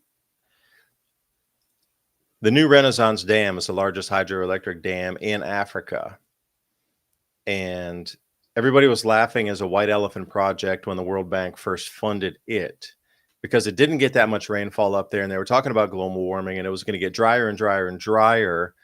Yet the World Bank funded a highland dam called the New Renaissance Dam, Ethiopian New Renaissance Dam. And it was supposed to take 7 to 9 years to fill it, but with the strange changing weather patterns, it filled in under 2 years, which was 5+ years faster. So they're generating a huge amount of constant hydroelectric power. Now, the next step of these dams is six more going down the same highlands trajectory, feeding off the first one. And then it ultimately goes down to Aswan Dam down there at the base of the Nile, because that's where the Blue Nile and the White Nile split. And then they join back together from the split and then head down to Aswan. And that's where Egypt gets all its hydro. So I was so worried that they were going to cut off the water and do crazy things. All right, so that electric line and that constant electric power and all that is coming down. And where is it going to? So this is the thing. They're fighting over electric transmission lines here. So before it was always about fighting over oil. And it was always about fighting over, natural resources. But this time, this fight is fully and absolutely about electrical lines. And it's interesting, 600,000 people have died from that. 300,000 have left. So almost a million people have gotten out of the way of these electric lines because of, well, whatever the danger was.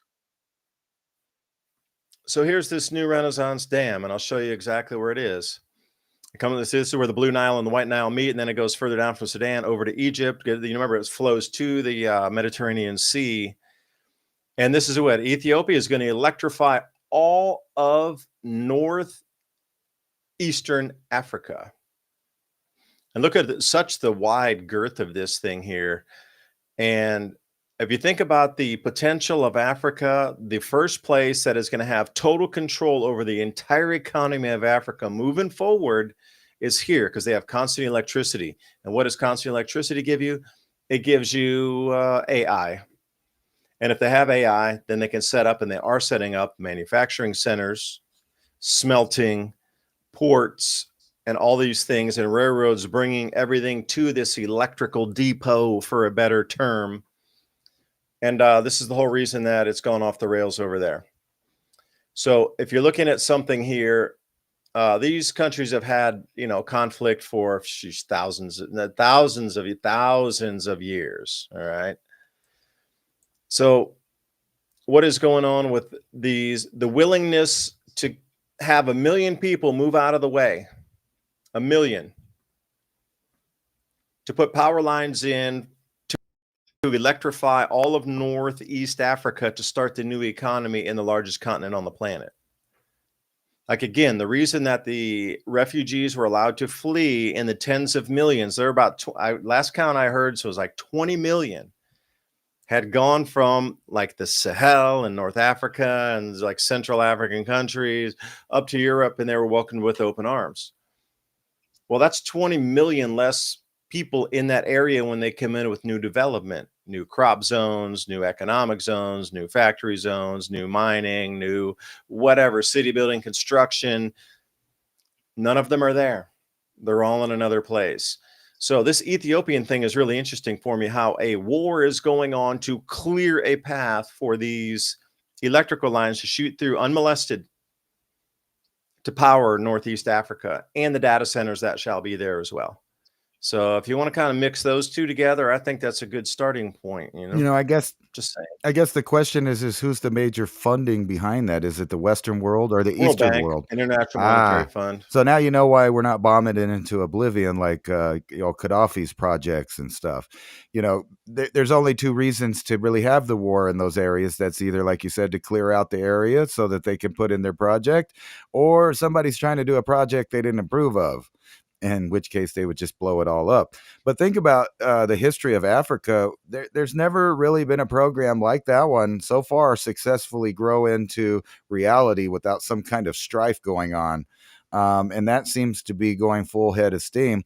And that's the same area that they want to build the tunnel over to Europe, right? Yeah, and that's a full area that's coming on with Agenda 21 in Tanzania and Dar es Salaam. These areas are 2030, excuse me.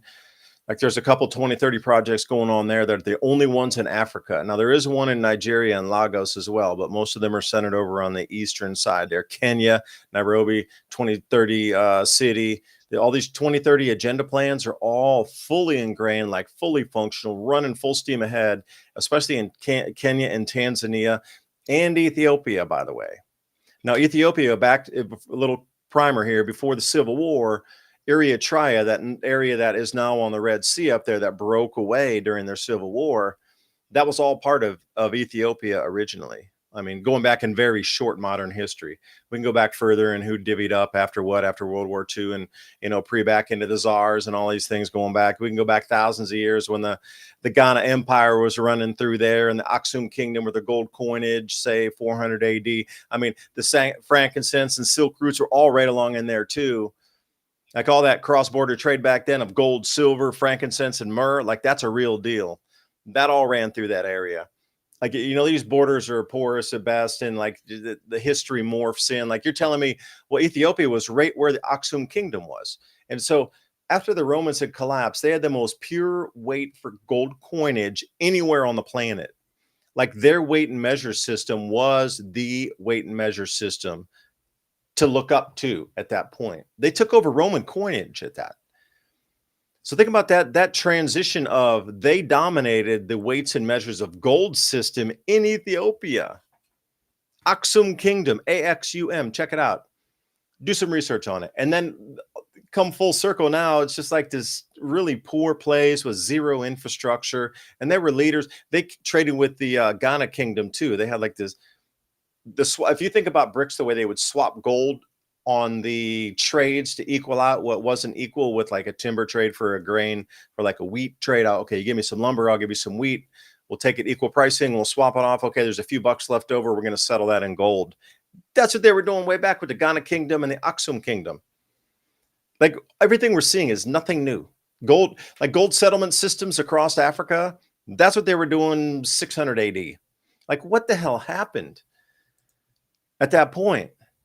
And we're back in here and they're fighting civil wars and they got no infrastructure, no running water. Everybody's sick. Nothing's happening. It's like ridiculous. And then all of a sudden the World Bank funds this giant like white elephant. And now they're back in the driver's seat again of Africa, of dominating Africa economically.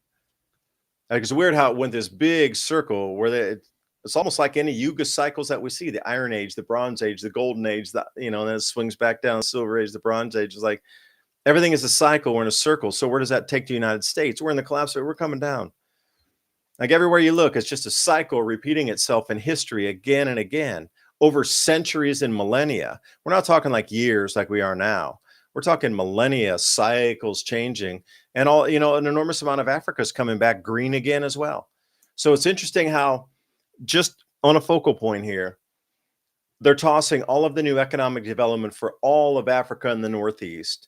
The full Sahel is getting a tremendous amount of new rainfall, both from that like Horn of Africa side all the way over, and then the Sahel side way over in the Atlantic. All that whole band is getting tremendous amounts of natural moisture. So crops are growing incredibly, lakes are filling back up. And then suddenly we decide that this is the place to be. Well, it would be for the future, for at least the next 200 to 500 years, because that's where everything's going to reestablish itself. Other places are going to start going offline while these new places come online. And new economies after this collapse need to revamp themselves and restart and restructure and be a new debt-based system and put, what about Poland again? Like you could go back thousands of years into Poland and that whole area up there in the Well, in the Baltic states. You're looking at like Lithuania and Estonia, these whole areas, man.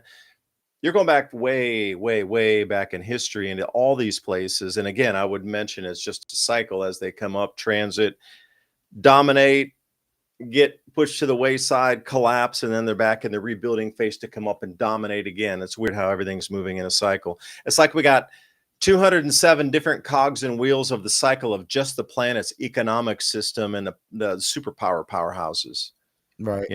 Think of a gear watch with 207 different gears, not just north-south orientation, but like east-west, north-west. You got like a XYZ ABC axis on this thing moving like this, something, this is the way it really is twisting and working. In my opinion, that I'd seen in the workings of the cosmos, in a crystal blue sky, too much mushroom that day, and I could see the cogs of the universe working up there. Kid you not. Crystal blue sky, and it broke open, and it was just like this moving, just massive cogs of wheels and like ethereal energies and shit. It was cool. But I see the same thing with all these nations and how the economies are blending and bending through millennia. It's cycles on top of cycles, intertwined with cycles.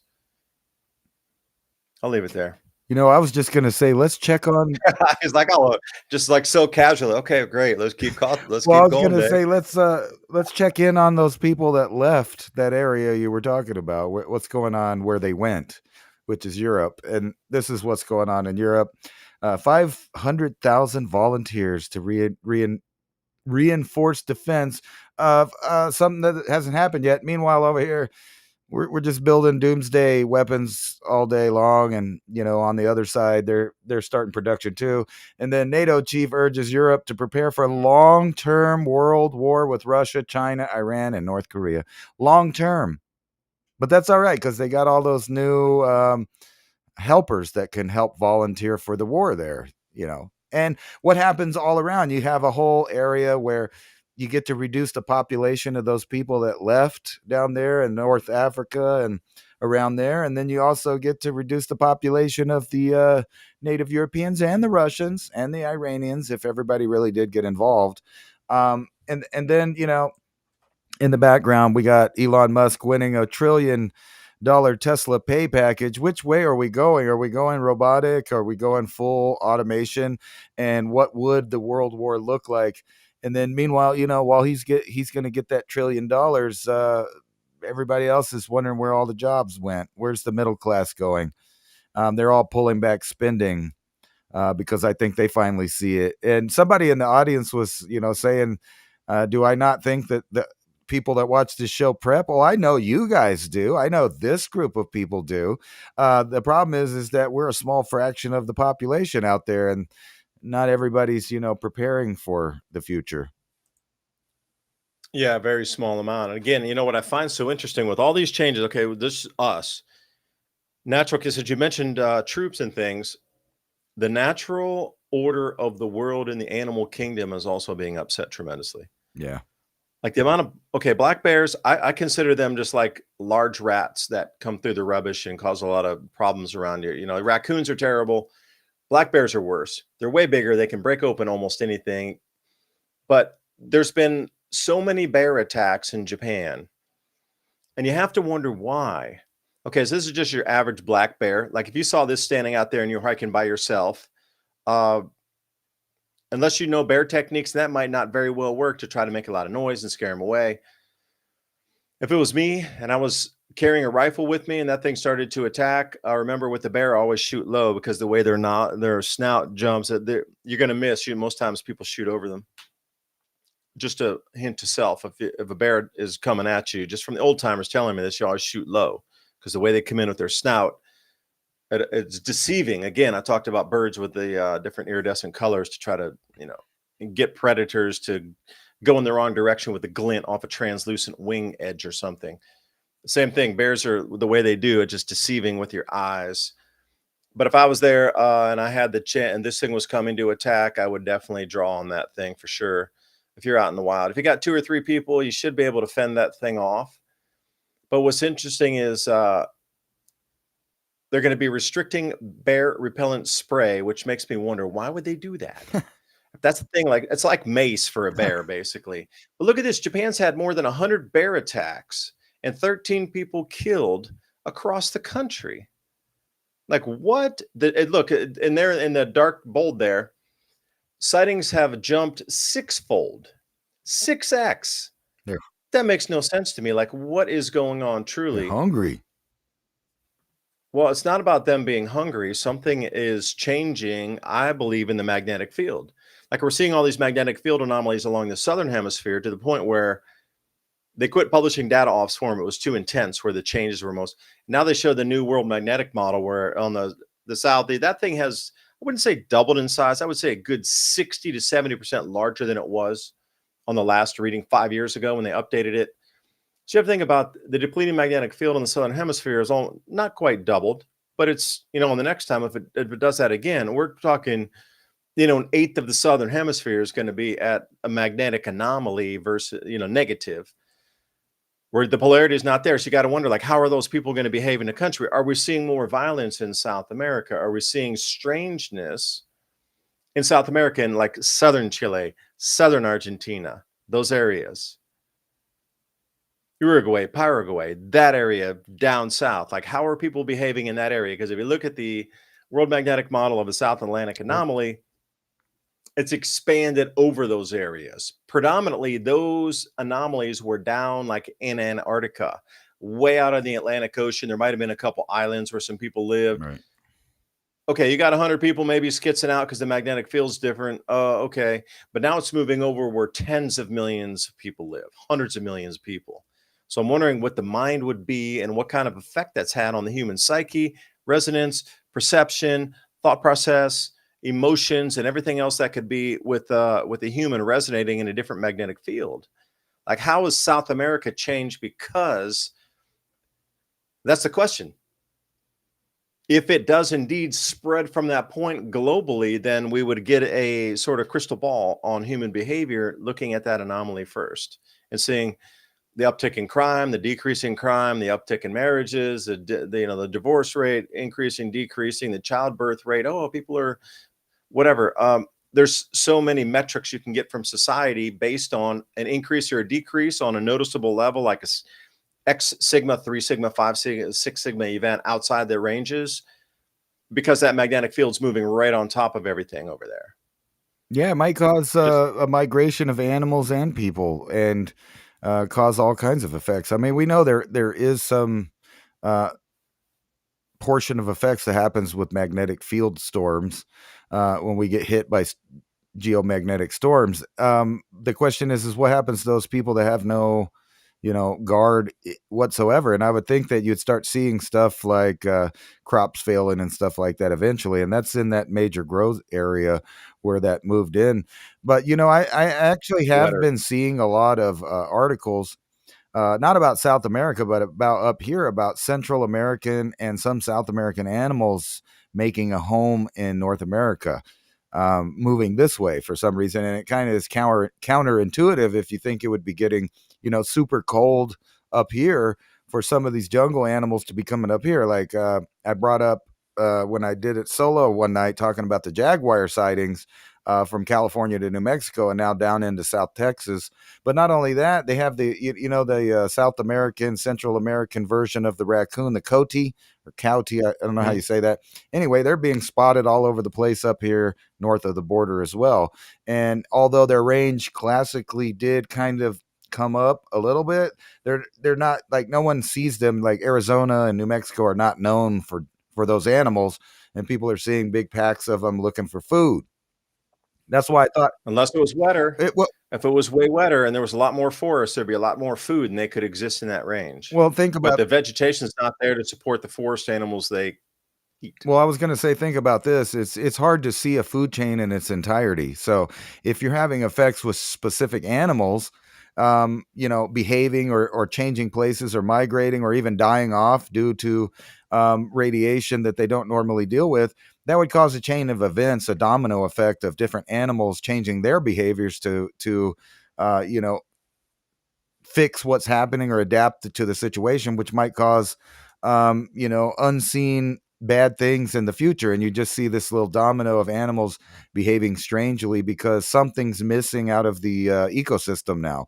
Something's not behaving right, like whether it was a bug or a worm or a fish. And then, we have the genetic pollution worldwide of all of these different arenas of stuff. And I was kind of going to bring this up. This is a guy that dropped dead, or he didn't drop dead. He had a medical emergency. Excuse me, I misspoke. He had a medical emergency in a pharma meeting in the Oval Office, and I'm just thinking, this is the same guys that brought us this, which is a peer-reviewed paper about direct molecular evidence of mRNA medicines or treatments in our genome. It's integrated. It is with us, and that's the same thing you find with changing diets, changing maybe magnetic fields, where you get things changing as well in the genetic structure of stuff. And that's the HHS press office, Yes, is it not? this is for immediate release, Health and Human and it's Services. News release, public. yeah, and it's weird because it's just now hitting kind of the interwebs, but it was actually put out July 11th, 2025. So it's weird that it's just now hitting. Now they're making articles about it. American College of Physics reminds people, hey, watch out about your organs. It's not really their primary duty to keep you alive. And they're telling the medical industry, hey, you can't make your primary objective organ harvesting. But hey, why not? Chinese are doing it. Why not us too? And by the way, we got 3 more Chinese researchers arrested and charged with conspiracy to smuggle biological materials into the USA. So, things are livening up around the world slowly. You just see these little off headlines. We already saw that in California before, where the other ones got arrested. And the idea that now some of these genetic things can be done by anybody. So the same way I was talking about coders and programmers, you also have that same type of person that worked in the genetic industry. And it's not hard for them to figure out in a basement how to make something nasty and put it out, which allows the governments that are out there to always have that as a backup excuse that there was this weird lone wolf, lone nut, like in grandma's basement, like I said before, that did all of this. And they can pretty much do that now that they've convinced everybody of the possibilities that it can happen. The American dream. It's only $5 million. Oh, Come on. let's look at the American dream. I'm going to switch it up so we can see it a little bit better. There we go. Only $5 No, million. I want to get the big display of the ransom. It's such There we go. such a wonderful slide here. Let's go for it. Yeah, bottom's better. We're going to hit it up. All right. So here's the American dream. What's your interest rate for your home mortgage? I mean, that's kind of a big one there. Retirement. Now get this. Estimated minimum savings to retire for 20 years, 1.6 million. Yeah. I'm just going to say, just an early warning. Anybody who wants to live a normal, lovely life after a certain age, the States is not it. You're going to have to move. And there's so many wonderful destinations out on the planet that you won't even need a fraction of that. They kind of trap you in this thing like you have to retire in America. You have to. If you don't do, you're going to lose your friends network. Well, damn, by the time you're 70, most of your friends are dead or moved away anyway. Right. You might keep in touch with some neighbors that you met 3 or 5 years ago that you moved in with. And that's not your friends network that you knew somebody for 50 years from from back in the day. That kind of money? Are you kidding me? 1.6 million just to retire after you worked your whole life? You need that much? Hell, I'm going to go, buy beachfront property or rent beachfront property through a law firm somewhere in Indonesia and surf the rest of my life and chill out watching sunsets for like 1/20th of that. Well, Really, with the maid, with private chefs and all that, and I'm at 1/20th of that. You're really talking about? that kind of reminds me of that movie Looper, where they go back. Oh, I love that Right? movie. If you remember, they had a conversation in there where the kid was talking about retiring and going somewhere in the US, and he said, "No, no, no, man. Believe me, I've been to the future. China's where you want to go." Yeah. And Jumper's another cool one too. Like those movies are showing you something where they can and they can like Yeah. move through to another space that they can visualize. Boom, just pop into that space, And No passport. there is I've read them on here many times, articles about people having to move to Mexico City or other places so that their retirement money actually goes somewhere. And they know it's No, not wait, here. owning a car kills me though. $1 million to own a car by refinancing. See, here's the trap they What? got you in. You got to buy a new car every 10 years. No.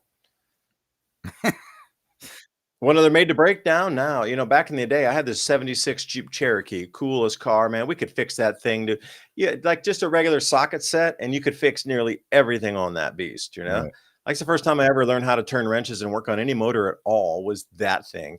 Kept breaking down. I always had it, but it was such the simple parts. Like there was some timing why, there was like the space between, Yeah. Well, uh, pistons and thing was a little bit different. You could adjust all that with a slider and get it like twisted. You could do everything by yourself. But now, like these new cars, they break down after 10 years. You can't. It's going to cost you more to get the replacement and the repairs than it does to buy a new car. It's right. ridiculous. Y- But $1 million, that's insane, insane. $900,000 to own a car through your lifetime here. Well, Damn, it's not, this has gotten out of control. This is way out. think about if you got a 60s or 70s hot rod and it has good paint and all of the original everything, you could probably sell it for $1 million right now.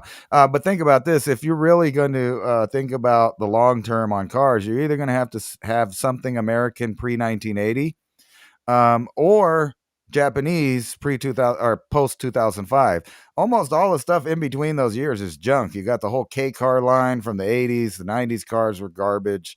They didn't really start trying to reintroduce good cars again until the 2000s. And even then, they moved over all the American cars and everything to the parts, like you said, are so expensive and everything's ran off of electronics that not the everyday average person can figure out.